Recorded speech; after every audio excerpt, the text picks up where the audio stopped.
Dak dak dak dak dak dak dak dak dak dak dak dak dak dak dak dak dak dak dak dak na with Mora and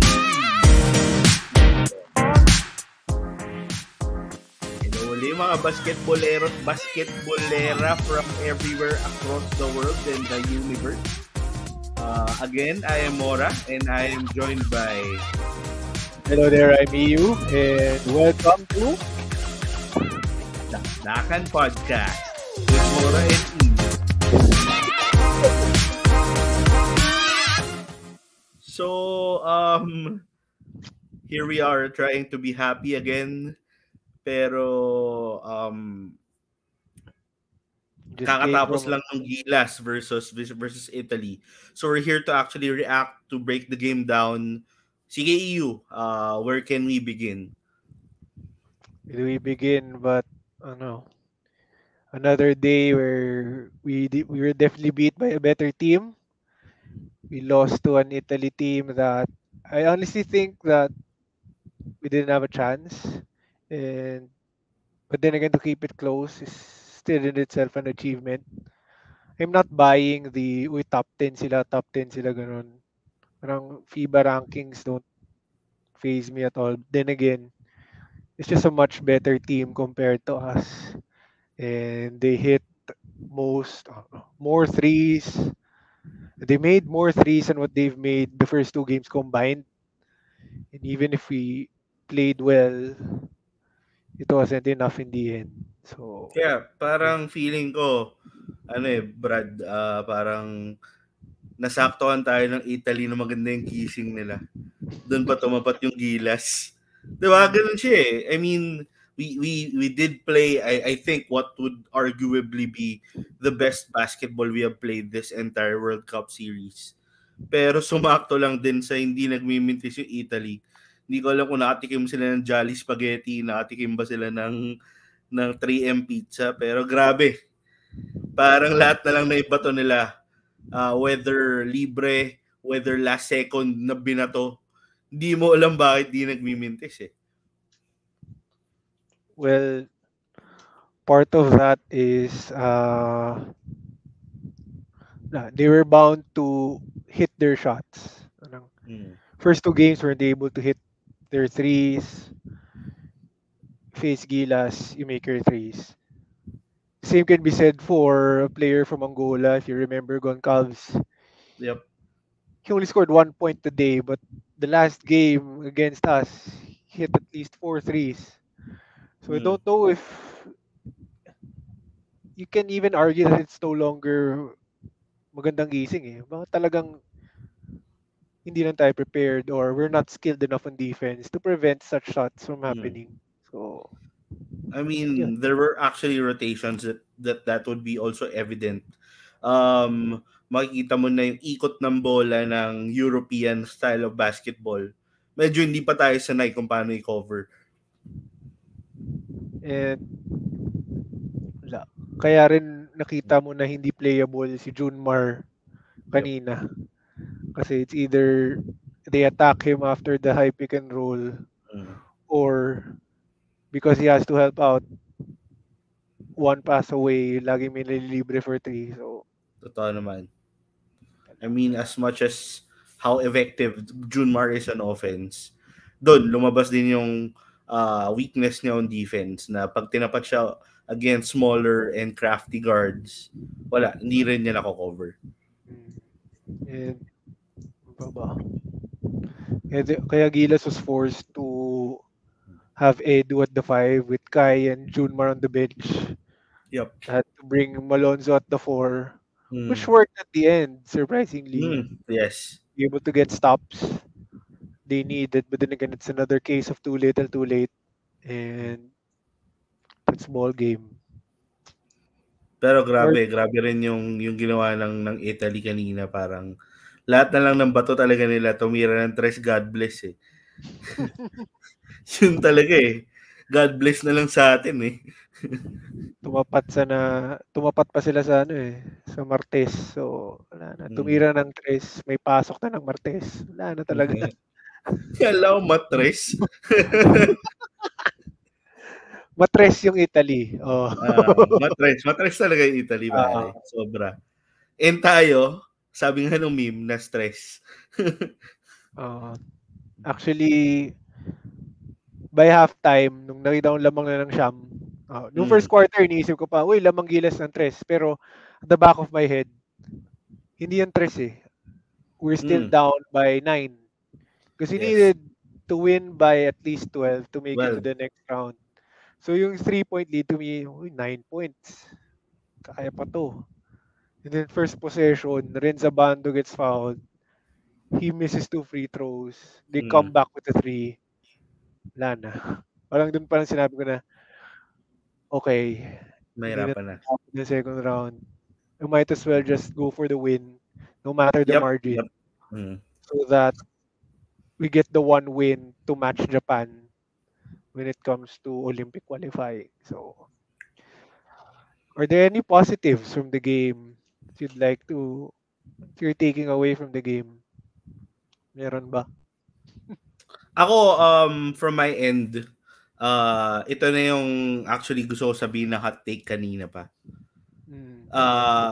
Iba yung ikot ng bola when Kiefer's actually bringing down the ball.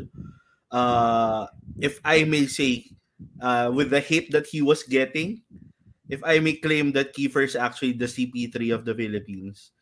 I mean, iba yung utak, iba yung the way he orchestrates the game. Pero iba rin yung hit kasi wala pa hindi pa niya nakukuha yung winning record na ina-expect sa player of his caliber. I guess he was our best point guard earlier. Para sa mga nagsabi, we need a pure point guard. He was the best at that. CJ didn't do much. Scotty fumbled the ball a little too many times. And he was a threat from the outside. Nakatres si Kiefer kanina. And he was able to get to the rim. And he even drew a charge at the end. Yeah. And actually, yung nagpaano sa akin, grabe, sobrang CP3 mindset na hanggat kaya niyang isway yung possession to his team's to his team's way. Ayun. And siguro another positive is Renza Bando. Yep. For the energy, even if he missed those free throws, energy, the defense, the ability to run up and down the floor. The commentators are actually praising him for being the first guy down after a miss. Hindi lang talaga nahanap ng mga nakaka-rebound din sayang, hindi siya nakita eh. Na-Renz abandon tuloy siya pero okay lang. I mean, at least even yung crowd na appreciate yung what he brought to the game. Siguro a final positive is AJ Edu's defense. Wait, sorry. Bago tayo lumipat kay AJ Edu, pare, grabe yung block ni Renz Abando dun sa center. Kay Richie Rivero. Kay Richie pare. Kay Richie Rivero. Kinahabol na talaga. And yun yung energy na hinahanap ng Gilas. So, ano pa ba? Yun, AJ Edu's defense as well. The first quarter, he was a great help defender. He'd block shots and alter shots at the rim. Which, siguro kaya rin sinabi ng Italy, we won't dare go in. Tira na tayo ng tres. Na, kaya tayo na stress. Kasi, puro pumapasok. So, yun now. Tough loss. Until now, I didn't know what to expect of AJ Edu. Good to see na he was able to be able to go back into shape after ng injury niya kasi marami nakakalimot on what he could actually bring to the table. Ay. So yun lang. Parang so what's next? What is next for Gilas Pilipinas? So yung mga nagsabi, wala. Out na tayo, win na tayo. It's not yet over. Hindi na. So, ito, throwback lang to the Gilas team na 2019. So, hindi lang sila puro puso, may kamao din daw. Pero, if I had to choose, I like this current team a little better just because I think it's more talented. But it lacks the shooters that I mean, there are shooters in the 2019 team that could have actually helped in this year's campaign. And wala. Same result. Wala pa rin panalo. Yeah, yun. Pero malay natin, meron pang next stages for, I mean, within this tournament. Baka makasilat ng 1 or 2 more. So what's next for Gilas is we await the results of tomorrow's games in the Araneta Coliseum, which include South Sudan versus Serbia and China versus Puerto Rico. And based off of the odds and based off the current records, if I were to make a guess, we'll be facing South Sudan and China for the classification phase. And ano pa ba? Since Gilas finishes 4th in Group A, they'll probably face South Sudan on the 31st, August 31st, and they'll face China on September 2. And I'm guessing that both games will be at 8 p.m. And what's at stake? What's at stake is still qualification for the Olympics, because as of now, all Asian teams are out of the World Cup. They can no longer make it to the second round. Including Japan, despite the win. Including Japan. They're no longer in the second round because they lost to Australia earlier. Yeah. So, as of now, only Japan has a win among the Asian teams. But we'll have to wait for tomorrow's results. And so it's not yet over for Gilas. They still have something to play for. And to get to the Olympics, they'll have to win at least one game. And looking at the 2 games, I'm thinking that it's the China game that's more winnable. Yeah. So I would agree. And now, what if they still end up with 1 win and Japan still has the better record? Is that over for our Olympic qualification? It's not. But what ends is the chance to qualify for the Olympics through the World Cup. Yeah. What happens next is, if Gilas is not amongst the bottom 5 teams, if I remember correctly, they'll enter the Olympic qualifying tournaments next year. They'll enter the qualifying tournaments next year, and it will be much tougher to make it through that. So it's better to make it now instead of. If I'm not mistaken, will be against the likes of France, right? France, yung mga natanggal na, di ba? France won't be there because they're already qualified for the Olympics. But okay. There's a possibility that they'll face their newly reloaded Bahamas team. Oh yeah. Which recently just qualified for the Olympic qualifying tournaments. And the other teams in the World Cup, the teams that don't take the automatic spot but then finish above the bottom 5. May news pa nga na baka raw makuha pa ng Bahamas si Klay Thompson eh. Well, hindi na pwede yun kasi nag-represent na siya at the senior level sa US, but who knows? I don't know. I'm not sure. So, yun. It's not yet over for Gilas in the World Cup. And I'm thinking, since the start naman, may more realistic goals for Gilas to make it to the Olympics. But then a spanner was thrown in the works after Finland lost to Japan. So, we'll see. Well, at the end of the day, sabi rin ng mga players kanina, and then even by Tab Baldwin himself, sabi nga nila is basically these are the players that are competing for our country. So at the least we could do is actually support. Kung meron mang bashing, meron bang any comments that we have, baka we could save it after the World Cup already. Kasi right now, the least we would want is them to be affected by whatever comments that we have. Well, siguro I agree na ganun nga. But if your team is being affected by that, might as well, wag nyo na lang basahin. Wag nyo na lang pakinggan. Shut out the noise. And if you let it get to you, parang talo na kayo. Parang, Totoo naman. parang, easy for us to say. Then again, don't know if Yeah. Let them criticize, but don't let it get to you. So you actually found this tweet na basically a quote from the Italy coach. Sige, EU, if you can further describe or break down the tweet. So for him, it's unfair that he still complimented our team for fighting or the way that we played for the 3 games.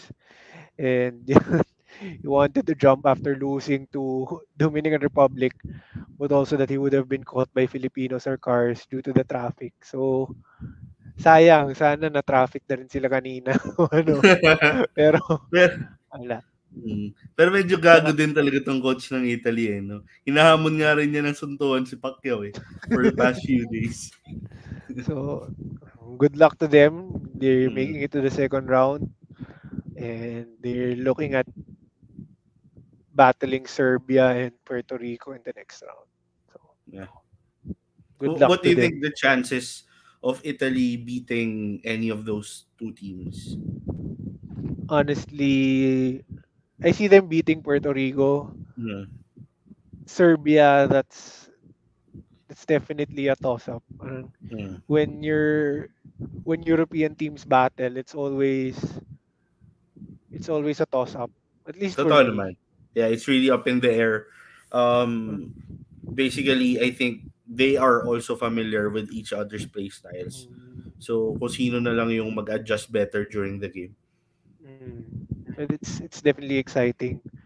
And we're talking about Italy, but we're not even considering Dominican Republic, which swept Group A. Yep. Came to a point na si Kat pumunta sa exit ng patron ng Araneta kanina. Nakipag-celebrate siya with the rest of the fans along with the coaches, and dinumog sila dun sa entrance ng patron sa Araneta. So, yun, good for them. They deserve it. And Kat's really a man of the people, so I could really see him doing that. So, yun. So, I guess we can now move on to talking about our experience. Our very, very colorful experience yesterday. We went and watched 2 games. So we watched the New Zealand-Jordan game and the USA-Greece game. So, yan kami from the bleachers, ika nga. So, which I must say both are very great games. I mean, one's very competitive and the other one is very entertaining naman. And I have to give props to Jordan because they fought really hard to force overtime. Came to a point na Jordan o Kobe? It came to a point na we were thinking about lining up for USA Greece already and leaving the game early. Because once New Zealand made the free throw to make it a 4-point game, sabi ko, uy, kung umabot na ng 4, tara, lakad na tayo. Bounce na. And just as we were walking up the stairs, we hear the whistle and the crowd goes wild. And apparently, RJ has already made 3. Nakatalikod kami. Sobrang sayang. Ano nangyari? Hindi na namin alam. Para yung pagtalikod natin yung Lucky Charm ng Jordan. Tsaka siya sinapian. Ganun. Tapos yung pagtalikod namin, nakita lang namin yung free throw ni RHJ to force overtime. So, and this is a team that people are overlooking because probably they lose tomorrow by a huge margin against the US. But when it comes to the classification phase, they'll be facing Mexico and Egypt, which I believe they can beat. So, masyado tayong focus sa, makaka one win ba tayo? And Jordan might just pull it from under the rug and get 2 wins and they'll qualify for the Olympics. So, that's something that we should keep an eye on. Tsaka, for some reason, bro, parang naging kamukha ni RHJ si Kobe. Kasi hindi lang hindi lang gameplay or style of playing the game. Pare may hawig eh. Hindi ko naman sinadya rin niya yun. Pero wala lang, nakakaliw lang din. Pati yung sapatos niya, di ba, Kobe's? Tapos, no, naka-Kobe siya na Bruce Lee armband. It's 24. It's most definitely a tribute. And a fitting tribute at that. So, to score... Sino makakaisip na si Kobe magsusot ng jersey na Jordan? Di ba? Pare. Di ba? Magaling talaga. And, ayun, shout out pala sa organizers sa MOA Arena kasi after ng game na to, well, umalis kami nung lamang pa ng 4 ang New Zealand. So, bumaba kami, lumabas para pumila. And the line was very, very stressful. To say the least. They scanned our tickets. They had a stamp. But the line, should I say, was very, very disorganized. Especially for the Cat 5 tickets. A factor na siguro is the volume of people that bought Cat 5 tickets. And if you actually really wanted to, you could get in by cutting in line.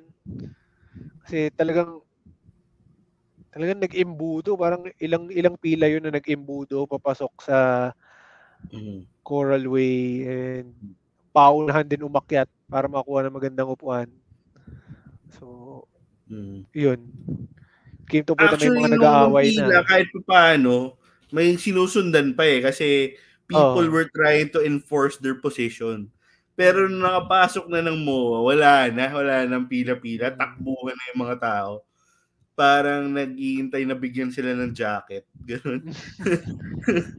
May mga nagsasabi nga yun, basta wag lang mag-stampede, wag lang magano. Tapos umabot pa na yung mga nasa harap ko na hindi ko naman kilala, hinawakan ko na yung likod para sure na sila yung sinusundan ko. Hindi ako masingitan, hindi kami masingitan. Kaya likod talaga bro baka mamaya pag tinawakan mo. Ayun, naninikurado rin tayo. Napaka-hirap na. Inimbudo talaga nila kahapon at hindi siya maayos. Sana maayos nila in the next games, lalo na kapag mas crucial yung USA games. Pag umabot na sa quarters, umabot na sa semis. Even the finals, I'm sure. Even the finals. Handle kakagulo talaga yan. So, yun. Shoutout pala sa producer namin, si Sed. Kasama rin namin siya manood. Sed, nasan ka man, hindi kasi namin makita. Ayun. So, solid naman yung experience. And you could really say that USA is a class on its own. It's definitely a talented team. And ang ingay-ingay when Austin Reeves has the ball. Yep. And because Austin, you're him. Austin, you're him.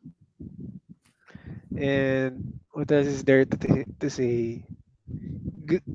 Greece put up a fight at the beginning.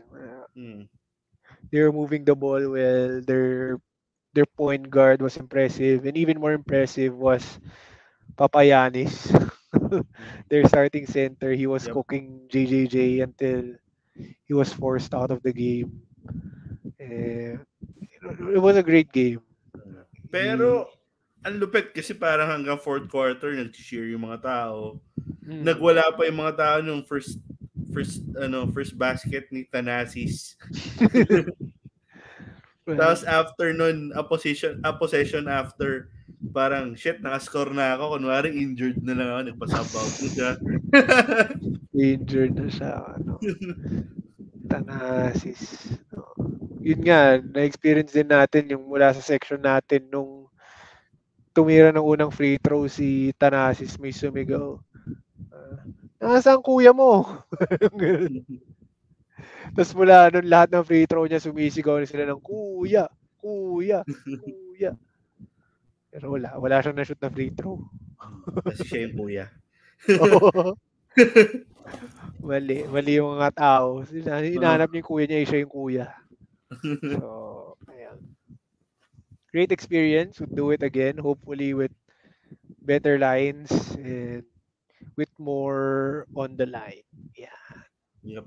Ako looking forward na mapanood yung Canada, yung Australia, hopefully if they get in, even Slovenia, Spain.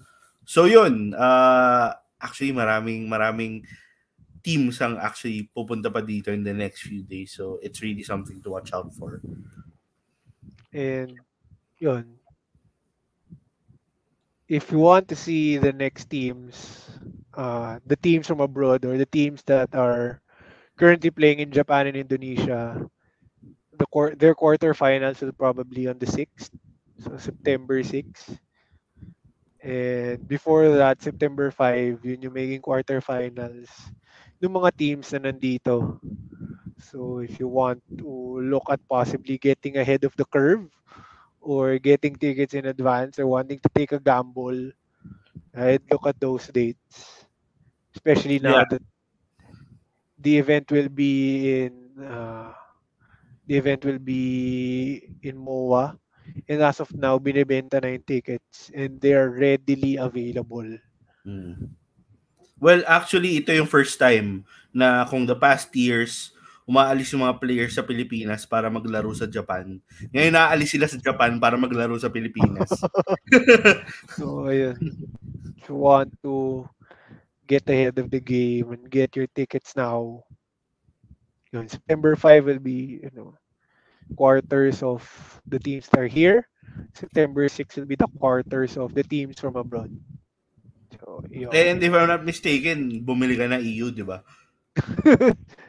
Parang bumili na ako nung September 6. Kasi para lang ma-secure na. Kasi baka mamaya pahirapan. Parang magulat sila na, uy, September 6, si Luka nga pala yan. O, si Shai nga pala yan maglalaro. Or si Giddy maglalaro. Or Australia. Mabuti ng pangunahan nyo kahit konti. So, September 6 sila maglalaro. And if you're confident that the US will make it to the quarterfinal September 5. Yun. Ikaw, confident ka ba? Ako feeling ko naman. Oo. Quarterfinals. Actually, another pinangunahan ko na isip.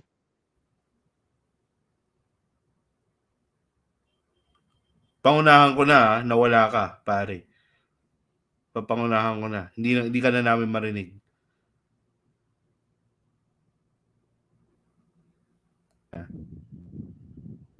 So, papangunahan ko na ulit. Naabalik na si EU. Nag-shutdown lang yung PC niya. So, he's back. Hindi naman siya kasama sa nag-shutdown. Sige pare, tuloy mo yung point mo. Actually, looking at the possible schedules of games, para pinangunahan ko na rin na after seeing Lithuania win earlier, kumuha na rin ako ng possible na Lithuania-USA game on September 3. And I'm guessing na since it will be 1C versus 1D, it will be placed at the 8:40 time slot. So yun, nag-gamble na ako na kumuha na rin ako ng tickets for that. In the hopes na, yun nga, USA-Lithuania talaga. And yun, actually may nakita nga ako in support of Lithuania. The GM of the New Orleans Pelicans as well as their head coach watched courtside earlier. So they'll probably be in the building too. David Griffin and Willie Green will be there. So Willie Green as in Philadelphia 76ers, Willie Green. Siya ang coach ng Pelicans. Pelicans ba sama? Sorry, I heard Lithuania. Akala ko nasa Lithuania siya. He's here. He's watching the game to support Jonas. So, yun lang. It's an additional trivia. So an additional sikat na Willie in the Philippines. Yun nga. So, I think that more or less would be it for our episode, or second episode. We're looking forward to a better campaign this next round for Gilas and better competition then for the other teams. At the end of the day, gusto lang naman natin mag-successful World Cup dito sa Pilipinas. And yun, go to the games if you can. Once in a lifetime to. Minsan nyo na mapapanood yun kahit yung mga makita nyo ang nagbo-ballboy sina Eric Spoelstra and all, pare. Sobrang natuwa. And sobrang di sila nagmiminti sa warm-ups. Parang sige lang. Tapos pagdating ng game, wala na. Sige. I guess that's all. See you next time. Thank you guys.